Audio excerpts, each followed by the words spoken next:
नमस्कार, मैं दीपक कुमार सोनी आप सबका दीपक जीएस अकेडमी में बहुत बहुत स्वागत करता हूं। दोस्तों, आप देख ही रहे होंगे कि लगातार हम लोग बिहार सीरीज़ की श्रृंखला, झारखंड सीरीज़ की श्रृंखला लगातार लेकर चल रहे हैं। मॉडर्निस्ट की श्रृंखला भी हम लोग लगातार लेकर चल रहे हैं। इसके अलावा बहुत अच्छी तरह से उपयोगी हम लोग सेट प्रैक्टिस की श्रृंखला भी लगातार करवा रहे हैं दोस्तों, और आप इसे रेगुलर करें ताकि आपको लाभ हो। और मैक्सिमम प्रश्न, मैं दावा करता हूं कि मैक्सिमम प्रश्न आपके इस सेट से भिड़ जाएंगे। हम लगातार सेट प्रैक्टिस की श्रृंखला करवा रहे हैं आपके हर एक एग्ज़ाम के लिए, है ना।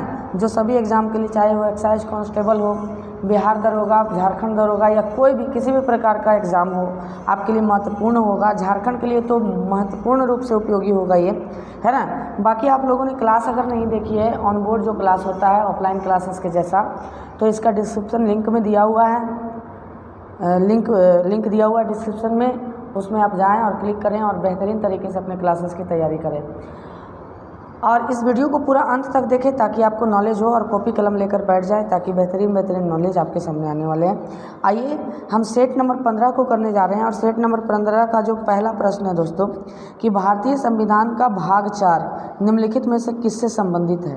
भारतीय संविधान का भाग 4 निम्नलिखित में से किससे संबंधित है, आपको बताना है। तो भारतीय संविधान का भाग 4 जो है दोस्तों, वो राज्य के नीति निर्देशक तत्वों से संबंधित है। किससे है? राज्य के नीति निर्देशक तत्वों से संबंधित है, आप जानते होंगे। आगे बात करें कि लावनी लोक नृत्य भारत के किस राज्य से संबंधित है। लावनी लोक नृत्य जो है, कई बार ये प्रश्न में आ चुके हैं, ये महाराष्ट्र से संबंधित है दोस्तों, ठीक है। पाटलिपुत्र को किस शासक ने सर्वप्रथम अपनी राजधानी बनाई थी।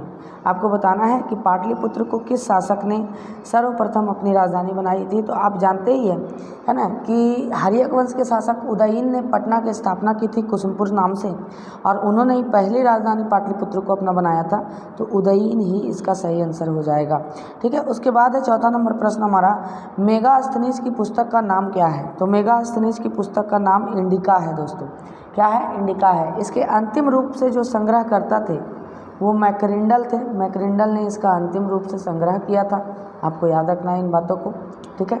आगे बढ़ते हैं। सर्वाधिक जैव विविधता कहाँ पाई जाती है। सर्वाधिक जैव विविधता कहाँ पाई जाती है। तो सर्वाधिक जैव विविधता जो है दोस्तों, वो उष्णकटिबंधीय वर्षा वनों में सर्वाधिक जैव विविधता पाई जाती है, ठीक है। स्वदेशी आंदोलनों का संबंध किससे है, आपको बताना है। छठा नंबर प्रश्न का आंसर, स्वदेशी आंदोलनों का संबंध किससे है। तो 1905 के बंगाल विभाजन से था। बंगाल विभाजन के विरोध में ही स्वदेशी आंदोलन चलाए गए थे, जिसमें रविंद्रनाथ टैगोर वगैरह सभी शामिल थे दोस्तों, है ना। जैव विविधता दिवस कब मनाया जाता है। 7वां नंबर प्रश्न है हमारा, कि जैव विविधता दिवस कब मनाया जाता है। तो जैव विविधता दिवस 29 दिसंबर को मनाया जाता है। कब मनाया जाता है? 29 दिसंबर को जैव विविधता दिवस मनाया जाता है। आइए 8वें नंबर प्रश्न की तरफ अगर हम चलें, तो हमारा जो 8वां नंबर प्रश्न है दोस्तों, कि कौन सी जोड़ी सुमिलित नहीं है। आपको बताना है 8वां नंबर प्रश्न का, कौन सी जोड़ी सुमिलित नहीं है ना। तो देखिए यहाँ बाराबाती स्टेडियम कटक में, ठीक है। बाराबाती स्टेडियम कहाँ है? कटक में, सही है। सवाई मानसिंह स्टेडियम जयपुर में, ठीक है। नेहरू स्टेडियम चेन्नई में, ठीक है। ग्रीन पार्क स्टेडियम लखनऊ में नहीं है दोस्तों, और यही इसका आंसर हो जाएगा। ये ग्रीन पार्क स्टेडियम आपके कानपुर में स्थित है। कहाँ पर स्थित है? कानपुर में स्थित है। आइए अगला प्रश्न की तरफ हम चलें, 9वें नंबर प्रश्न की तरफ। तो हमारा 9वां नंबर जो प्रश्न है दोस्तों, वो है, निम्न को सही सुमेलित करें। आपको बताना है देश और उनकी मुद्राओं से सुमेलित करना है। तो 9वां नंबर प्रश्न का जो आंसर हो जाएगा, देखिए चीन का युआन होता है, आप सभी जानते हैं। डी का 4 हो जाएगा। क्या हो जाएगा? डी का क्या हो जाएगा दोस्तों? डी का 4 हो जाएगा। आपको डी का 4 किस में दिख रहा है? तो सिंपल सा है कि डी का 4 आपको किस में दिख रहा होगा? ABCD। डी का 4 आपको 2 में दिख रहा है, यानी सी और डी खत्म हो जाएंगे, ठीक है। अगर हम बात करें कोरिया की मुद्रा की, तो कोरिया की मुद्रा वॉन हो जाएगी। कोरिया की मुद्रा क्या हो जाएगी? वॉन हो जाएगी। तो ए का 1, यानी ए इसका आंसर हो जाएगा। आप अच्छे से इसको ध्यान में रखते चलिए। किस मुगल सम्राट के शासन के दौरान भारतीय मुगल चित्रों का उद्गम हुआ, है ना। 10वां नंबर प्रश्न को बताना है कि किस मुगल शासक के दौरान भारतीय मुगल चित्रों का उद्गम हुआ। यहाँ पर ध्यान देने जोग बात यह है दोस्तों, कि भारतीय मुगल चित्रों का उद्गम पूछ रहा है आपसे, यानी शुरुआत कब से हुआ। अगर आपसे पूछता कि चित्रकारी का स्वर्ण युग कहाँ था, तो जहांगीर, लेकिन उद्गम जो हुआ, शुरुआत जो हुआ, वो हुमायूं के शासनकाल से हुआ, ठीक है। माइंड मास्टर्स शीर्षक पुस्तक के लेखक कौन है। 11वां नंबर प्रश्न है हमारा, माइंड मास्टर शीर्षक पुस्तक के लेखक कौन है। तो 11वां नंबर का हो जाएगा विश्वनाथन आनंद। ये शतरंज के बहुत बड़े खिलाड़ी हैं दोस्तों, है ना। सिंधु घाटी सभ्यता इनमें से किसके साक्ष्य के कारण आर्य पूर्व सभ्यता मानी जाती है? सिंधु घाटी सभ्यता इनमें से किसके साक्ष्य के कारण आर्य पूर्व सभ्यता मानी जाती है? तो इसमें से देखिए मृदभांड के कारण, कुम्हारी यानी मृदभांड यानी कि वही घैला उला जो बनता है ना, घड़ा वगैरह, उसी को मृदभांड बोलते हैं। मिट्टी का भांड, मिट्टी का बर्तन, है ना, इसके कारण क्या जाना जाता है, इसको आर्य पूर्व सभ्यता भी कहा जाता है। भारतीय संविधान का मसौदा तैयार करने वाली समिति के अध्यक्ष कौन थे? तो देखिए मसौदा समिति का मतलब होता है प्रारूप कमेटी। प्रारूप कमेटी के जो अध्यक्ष थे दोस्तों वो डॉक्टर भीमराव अम्बेडकर साहब थे, है ना, BR अम्बेडकर साहब थे। स्वतंत्रता प्राप्ति के पश्चात भारतीय राष्ट्रीय कांग्रेस का पहली बार विभाजन कब हुआ? ठीक है, भारतीय राष्ट्रीय कांग्रेस का पहली बार विभाजन कब हुआ? स्वतंत्रता प्राप्ति के बाद पूछ रहा है। अगर स्वतंत्रता प्राप्ति के पहले बोलता तो प्राप्ति के पहले 1907 हो जाता है दोस्तों, सूरत अधिवेशन में। लेकिन स्वतंत्रता प्राप्ति के बाद पूछ रहा है तो 1959 में, 69 में बेसिकली पहली बार विभाजन हुआ था कांग्रेस का। ठीक है, आइए 15वें नंबर प्रश्न की तरफ हम चले। भारतीय संविधान की 8वीं अनुसूची में निम्नलिखित में से कौन सी भाषा विनिर्दिष्ट नहीं है, यानी कि शामिल नहीं है? ठीक है, उर्दू, सिंधी, संस्कृत, अंग्रेजी। क्या अंग्रेजी शामिल है? अंग्रेजी शामिल नहीं है दोस्तों, और यही आपका आंसर हो जाएगा। ध्यान रहे कि हमारे सारे सरकारी कार्य किस में होते हैं? अंग्रेजी में होते हैं, लेकिन अंग्रेजी शामिल नहीं है 22 भाषाओं की सूचियों में। ठीक है, राष्ट्रीय फिल्म पुरस्कार किसके द्वारा प्रदान किया जाता है? राष्ट्रीय फिल्म पुरस्कार किसके द्वारा प्रदान किया जाता है? तो ये सूचना और प्रसारण मंत्रालय के द्वारा प्रदान किया जाता है दोस्तों, राष्ट्रीय फिल्म पुरस्कार। आगे बढ़े, भारतीय संविधान प्रस्तावना में किस संशोधन द्वारा समाजवादी एवं धर्मनिरपेक्षता शब्द जोड़े गए? तो 42वें संविधान संशोधन द्वारा समाजवादी और धर्मनिरपेक्षता नामक शब्द जोड़े गए थे दोस्तों। अमीर खुसरो किस शासक के दरबारी कवि थे? तो ये अलाउद्दीन खिलजी के दरबारी कवि थे। यद्यपि इन्होंने 8 सुल्तानों का कार्यकाल देखा, लेकिन सबसे ज़्यादा 20 साल तक ये अलाउद्दीन खिलजी के काल में ही रहे, तो अलाउद्दीन खिलजी इसका सही आंसर हो जाता है। रेगुर किस मिट्टी को कहा जाता है? तो आप जानते हैं काली मिट्टी को रेगुर कहा जाता है दोस्तों। ठीक है, उत्तर भारत में चांदी का सिक्का टंका जारी करने वाला मध्यकालीन शासक कौन था? तो इल्तुतमिश शाह, जिन्होंने चांदी के सिक्के टंके को जारी किया था, और एक टंका बराबर 48 जीतल होता था, जो पीतल और तांबे के सिक्के होते थे। ठीक है, अकबर की इच्छा अनुसार किसने रामायण का फारसी में अनुवाद किया था? अकबर की इच्छा अनुसार किसने रामायण का फारसी में अनुवाद किया था दोस्तों? तो ये बदायूनी के नाम जाता है, अब्दुल कादिर बदायूनी ने रामायण का फारसी अनुवाद किया था। 1942 में कांग्रेस के बम्बई अधिवेशन में किसके द्वारा भारत छोड़ो प्रस्ताव पारित किया गया था? आप जानिएगा कि 1942 में बम्बई अधिवेशन में किसके द्वारा भारत छोड़ो प्रस्ताव को पारित किया गया था? तो ये पारित किया गया था दोस्तों जवाहरलाल नेहरू के द्वारा। ठीक है, भारत का मसालों का क्षेत्र कौन सा है? भारत में मसालों का क्षेत्र कौन सा है आपको बताना है। भारत में मसालों का क्षेत्र, सॉरी दोस्तों, है ना, भारत में मसालों का क्षेत्र जो है वो केरल है। आप जानते हैं मसालों के राज्य के नाम से जाना जाता है ये।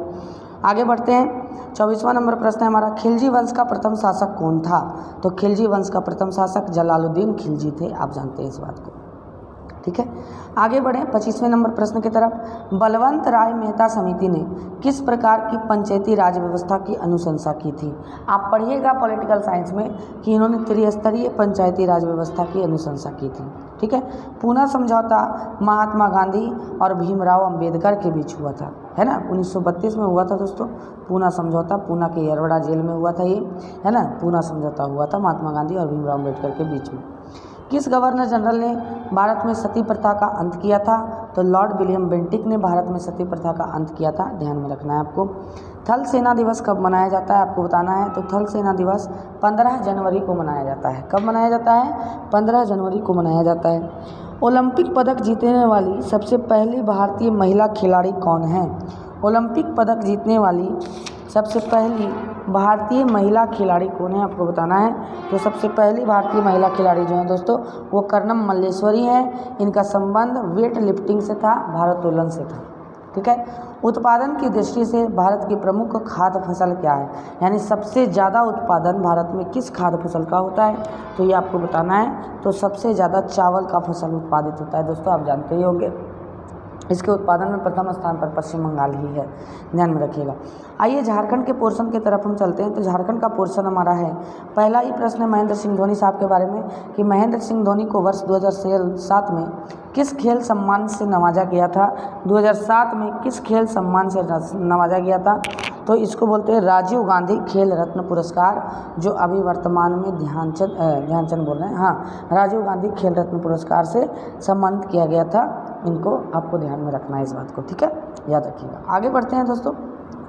तो झारखंड में निम्न खिलाड़ियों को उनके संबंधित खेल से सुमेलित करें, ठीक है। तो 32वें नंबर प्रश्न का अंशुता लकड़ा देखिए हॉकी से संबंधित है। किससे संबंधित है? हॉकी से। अरुणा मिश्रा बॉक्सिंग से संबंधित है, बॉक्सिंग से। दीपिका कुमारी तीरंदाजी से, और शुभ लक्ष्मी क्रिकेट से। ये हजारीबाग से संबंधित थी शुभ लक्ष्मी, जब मैं हजारीबाग में रहता था तो ये कुमारटोली से शायद संबंधित है शुभ लक्ष्मी, और बड़ा महत्वपूर्ण, कुमारटोली नहीं दोस्तों, पुलिस लाइन से संबंधित थी, है ना, हजारीबाग के पुलिस लाइन से संबंधित थी शुभ लक्ष्मी, आप मिला लीजिएगा इसको, ठीक है। आइए 33वें नंबर प्रश्न की तरफ चले कि अरुणा मिश्रा का संबंध किस खेल प्रतियोगिता से है। अभी मैंने बताया कि इनका संबंध मुक्केबाजी से है, बॉक्सिंग से है। झारखंड में सर्वाधिक नगरीय जनसंख्या का सही अनुक्रम क्या है, यानी सर्वाधिक नगरीय जनसंख्या कहाँ पाई जाती है, तो इसको आपको बताना है। तो 34वें नंबर प्रश्न का जो सही आंसर हो जाएगा दोस्तों, वो हो जाएगा धनबाद, पूर्वी सिंहभूम और बोकारो। धनबाद, पूर्वी सिंहभूम और बोकारो, ऑप्शन नंबर ए आपका सही आंसर हो जाएगा। जनगणना 2011 के अनुसार, ठीक है, जनगणना 2011 के अनुसार झारखंड में महिला साक्षरता दर कितनी है। झारखंड में आपको बताना है महिला साक्षरता दर कितनी है जनगणना 2011 के अनुसार दोस्तों। तो महिला साक्षरता दर जो है 35वें नंबर प्रश्न का जो आंसर हो जाएगा वो 55.42 है, और ये आपको दिख रहा होगा ऑप्शन नंबर ए में, ठीक है। जनगणना 2011 के अनुसार सर्वाधिक जनघनत्व वाला जिला कौन सा है झारखंड का, तो 36वें नंबर प्रश्न का जो हो जाएगा दोस्तों वो धनबाद हो जाएगा। लगभग 1316 व्यक्ति प्रति वर्ग किलोमीटर में निवास करते हैं धनबाद में, ठीक है। चिरैया खान किस खनिज के लिए प्रसिद्ध है, आपको बताना है। तो चिरैया खान जो है दोस्तों वो लोहे के लिए प्रसिद्ध है। पश्चिमी सिंहभूम में नोआमुंडी के निकट ही है ये चिरैया खान, ठीक है। आइए बात करते हैं झारखंड में तांबा उत्पादन का प्रमुख क्षेत्र है, बताना है आपको। झारखंड में तांबा उत्पादन का प्रमुख क्षेत्र कहाँ है, तो पूर्वी सिंहभूम का घाटशिला है, आप जानते हैं, है ना, घाटशिला है। इसके बाद मूसाबनी है, ये सब सभी पूर्वी सिंहभूम में है। सबसे ज़्यादा तांबा वहीं उत्पादित होता है, ठीक है। झारखंड की सबसे लंबी सीमा रेखा किस राज्य के साथ लगी हुई है। झारखंड की सबसे लंबी सीमा रेखा किस राज्य के साथ लगी हुई दोस्तों, तो आपको देख के भी पता चलेगा कि बिहार के साथ इसकी सबसे लंबी सीमा रेखा है, और लगभग 10 जिले बिहार से टच करते हैं झारखंड की, ठीक है। झारखंड के किस भाग में धात्विक गुणों वाली मिट्टी की प्रधानता है। धात्विक गुणों वाली मिट्टी की प्रधानता आपको बताना है। तो झारखंड के पश्चिमी सिंहभूम भाग में धात्विक गुणों वाली मिट्टी की प्रधानता है। क्यों? क्योंकि वहाँ धातु बहुत ज़्यादा पाए जाते हैं, सभी प्रकार की धातुआँ होती हैं वहीं, आप जानते हैं। खंडोलो बांध किस जिले में स्थित है। 41वां नंबर प्रश्न का जो आंसर हो जाएगा दोस्तों खंडोलो बांध या खंडोली बांध भी इसको बोलते हैं, ये गिरिडीह जिले में स्थित है, ध्यान में रखते चल जाइएगा सभी चीज़ को। दामोदर घाटी परियोजना की मुख्यालय कहाँ है, तो दामोदर घाटी परियोजना का मुख्यालय कोलकाता में है, और झारखंड स्थित इसका मुख्यालय कहाँ है, हजारीबाग में है। मोतीझरा जलप्रपात कहाँ स्थित है दोस्तों, तो आप जानते हैं मोतीझरा जलप्रपात साहिबगंज में स्थित है। 44वें नंबर प्रश्न की तरफ अगर हम चलें तो 44वां नंबर हमारा प्रश्न हो जाएगा इंडो असाई ग्लास फैक्ट्री किस देश के सहयोग से स्थापित है। ये भुरकुंडा में स्थापित है दोस्तों, रामगढ़ जिले के भुरकुंडा में, और ये जापान की सहायता से स्थापित है Indo Asahi glass factory.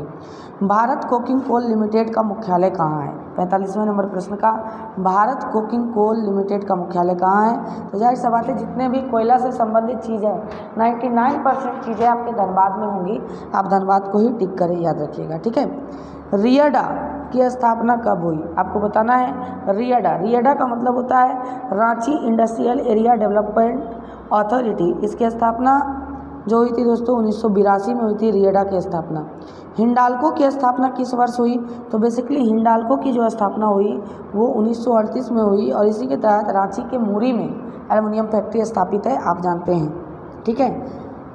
Tata याडोगोवा इस्पात संयंत्र किस जिले में है। टाटा याडोगोवा इस्पात संयंत्र किस जिले में है, तो टाटा से संबंधित जितने भी चीज़ें हैं वो जमशेदपुर में है, और जमशेदपुर ही इसका आंसर होगा। मुख्यमंत्री कृषि आशीर्वाद योजना के संबंध में क्या असत्य है, मतलब क्या सत्य है आपको बताना है मुख्यमंत्री कृषि आशीर्वाद योजना के संबंध में। तो 49वां नंबर प्रश्न का देख लीजिए, यहाँ पढ़ते हैं, यह योजना सिर्फ झारखंड में रहने वाले किसानों के लिए है। ठीक है, कोई दिक्कत नहीं है। इस योजना का लाभ राज्य के केवल छोटे और सीमांत किसानों को ही मिलेगा। हाँ, ये भी सही है। राज्य सरकार डायरेक्ट बेनिफिट ट्रांसफ़र के द्वारा ही किसानों को लाभ देगी, ये भी सही है। यानी इसका आंसर डी हो जाएगा। उपरोक्त तो तीनों सही है दोस्तों, आप जानते चलिएगा इसको। झारखंड अनुसूचित जाति एवं जनजाति सिविल सेवा प्रोत्साहन योजना के तहत देय राशि कितनी है। यानी कि अगर SC या ST वाले लोग अगर PT निकाल लेते हैं तो झारखंड सरकार मेंस की तैयारी के लिए कितना पैसा देगी। तो मेंस की तैयारी के तहत 1 लाख रुपए का पैसा देगी दोस्तों। 1 लाख रुपए कितने देगी पैसा, 1 लाख रुपए। मुख्यमंत्री शहीद ग्राम विकास योजना की शुरुआत झारखंड के किस शहीद गांव में की गई है। 51वां नंबर प्रश्न का जो आंसर हो जाएगा, इसका शुरुआत जो किया गया है वो किया गया 2017 में। ये शुरुआत हुआ था दोस्तों, ये बिरसा मुंडा की याद में की गई है, आप ध्यान में रखिएगा। 51वां नंबर प्रश्न का आंसर यही हो जाएगा। 52वां नंबर प्रश्न की तरफ आते हैं कि वर्ष 2019-20 के बजट में घोषित मुख्यमंत्री विद्यालक्ष्मी उच्च शिक्षा प्रोत्साहन योजना के तहत दी जाने वाली प्रोत्साहन राशि है। ठीक है, कितनी है, तो 6,000 रुपये दिया जाता है मुख्यमंत्री विद्यालक्ष्मी उच्च शिक्षा योजना के तहत। आइए, प्रिमिटिव ट्राइबल ग्रुप प्रक्रिया कब योजना शुरू की गई, योजना कब शुरू की गई आपको बताना है। 53वां नंबर प्रश्न का आंसर, इसको शुरू 2017 में किया गया था दोस्तों, है ना। इसको शुरू कब किया गया था, 2017 में। उद्देश्य क्या था, आदिम जनजाति को लोगों को, है ना, आय में सशक्तिकरण बढ़ाना, यानी आर्थिक सशक्तिकरण प्रदान करना था इसका उद्देश्य। झारखंड का न्यूनतम वन क्षेत्र वाला जिला कौन सा है, आपको बताना है कि झारखंड का न्यूनतम सबसे कम वन क्षेत्र वाला जिला कौन सा है। 54वें नंबर प्रश्न का जो हो जाएगा आंसर वो हो जाएगा दोस्तों, झारखंड का न्यूनतम वन क्षेत्र वाला जिला कौन सा है। तो झारखंड का न्यूनतम वन क्षेत्र वाला जिला जो है आपको बताना है कि झारखंड का न्यूनतम वन क्षेत्र वाला जिला यहाँ पर हो जाएगा देवघर हो जाएगा। कौन सा हो जाएगा, नहीं गलत है, यहाँ झारखंड का न्यूनतम वन क्षेत्र वाला जिला कौन सा हो जाएगा, न्यूनतम वन क्षेत्र पूछ रहा है ना, तो न्यूनतम वन क्षेत्र वाला जिला हो जाएगा दोस्तों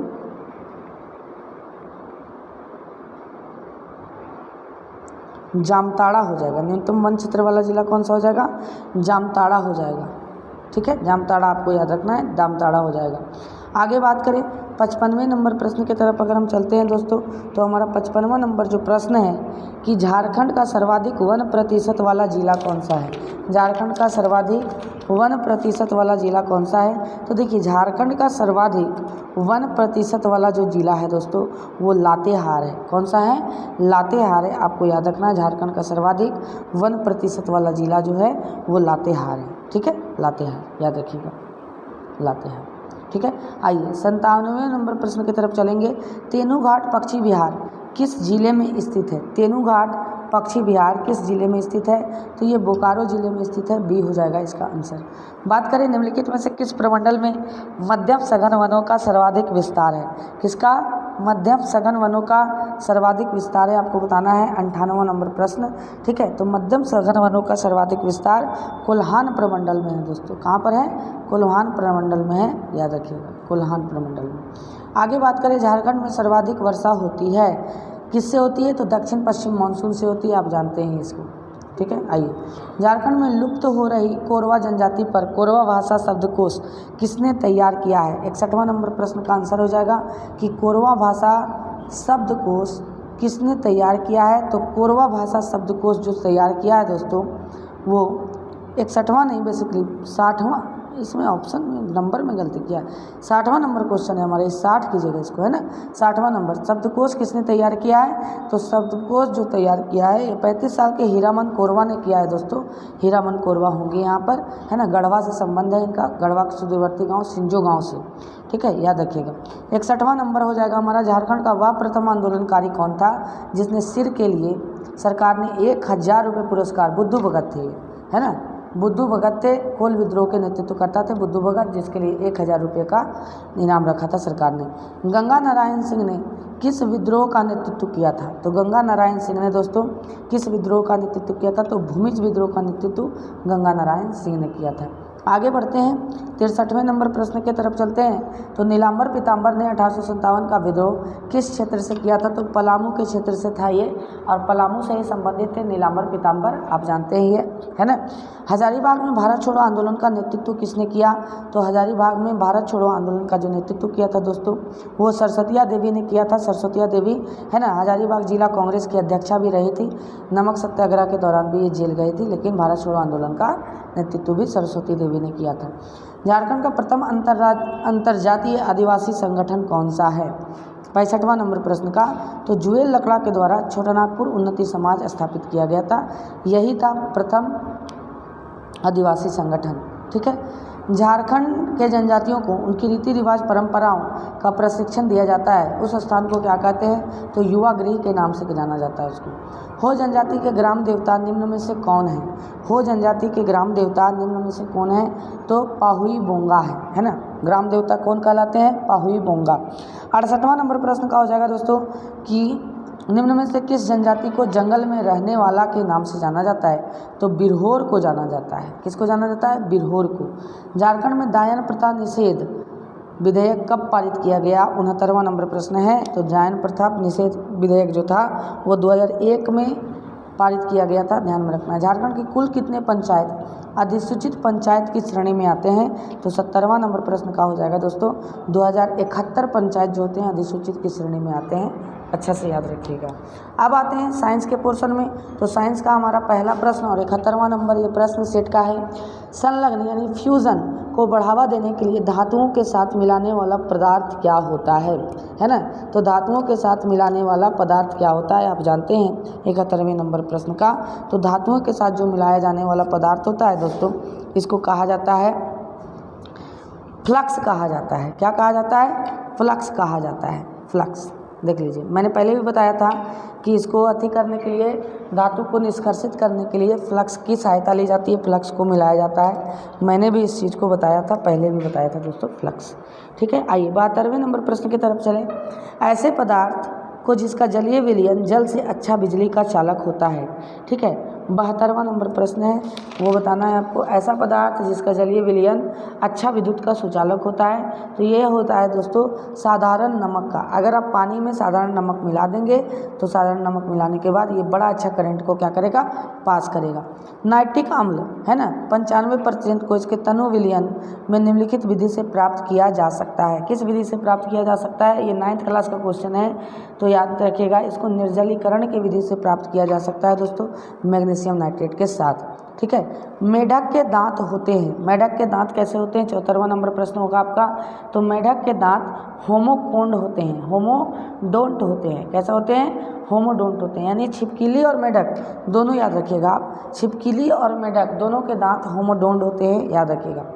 परागण का अर्थ क्या है? 75वें नंबर प्रश्न का जो आंसर हो जाएगा, परागण का अर्थ क्या है? तो परागण का अर्थ है दोस्तों परागधानी से परागकण वर्तिकाग्र पर जाना ही परागण कहलाता है। मैंने पहले भी बताया था कि परागकोश से, वही परागधानी बोल रहा है, परागकोश से परागकण का वर्तिकाग्र पर जाना परागण कहलाता है। उपापचयी एंजाइम यानी मेटाबॉलिक एंजाइम अनुपस्थित होता है। किसमें अनुपस्थित होता है? 76वें नंबर प्रश्न का आंसर आप जानेंगे, किसमें अनुपस्थित होता है? तो विषाणुओं में ये अनुपस्थित होता है दोस्तों। ऐसे भी विषाणु क्या है?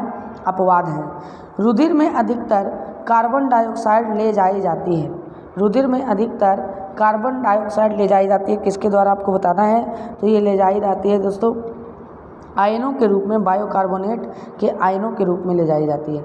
78वां नंबर प्रश्न हमारा हो जाएगा कि सूर्य की रोशनी से अल्ट्रावायलेट किरणें निकलती है जो उत्पादित करती है। ठीक है। सूर्य की रोशनी से अल्ट्रावायलेट किरणें निकलती है जो क्या उत्पादित करती है, आपको बताना है 78वां नंबर प्रश्न का। तो ये क्या उत्पादित करती है? ओजोन उत्पादित करती है। ठीक है।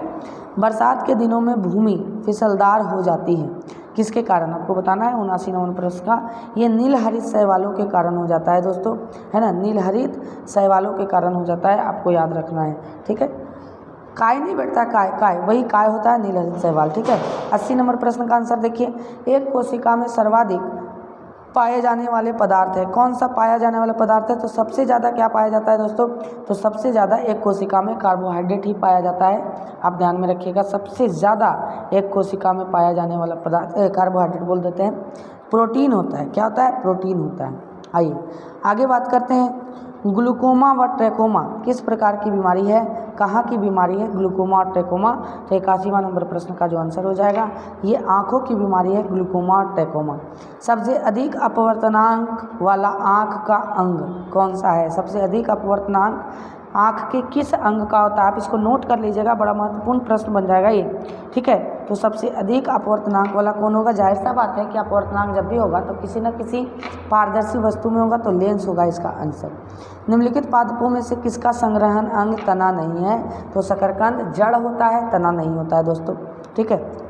पृथ्वी व सूर्य के बीच दूरी यदि वर्तमान दूरी की अपेक्षा दोगुनी हो जाए तो पृथ्वी पर सूर्य द्वारा गुरुत्वाकर्षण बल क्या होगा? ठीक है, तो गुरुत्वाकर्षण बल क्या होगा दोस्तों? घट जाएगा, आप जानते ही हैं। तो 84वां नंबर प्रश्न का जो आंसर हो जाएगा है ना, ये डी हो जाएगा, पहले की 1/4 हो जाएगी, यानी घट जाएगी, पहले की 1/4 हो जाएगी, ठीक है, याद रखिएगा। अम्ल वर्षा का प्रमुख कारण क्या है? अम्ल वर्षा का प्रमुख कारण दोस्तों वायु प्रदूषण में देख लीजिए, जंगलों की कटाई। 85वां नंबर प्रश्न का है ना, सल्फर डाइऑक्साइड और nitrous oxide NO2 nitrogen oxide का बढ़ना ही होता है, तो यहाँ सल्फर डाइऑक्साइड दिया हुआ है, सी नंबर ऑप्शन हो जाएगा। जब हम केंचुआ पर साधारण नमक छिड़कते हैं तो वह मर जाता है, इसकी वजह क्या है? 86वां नंबर प्रश्न का हो जाएगा आंसर।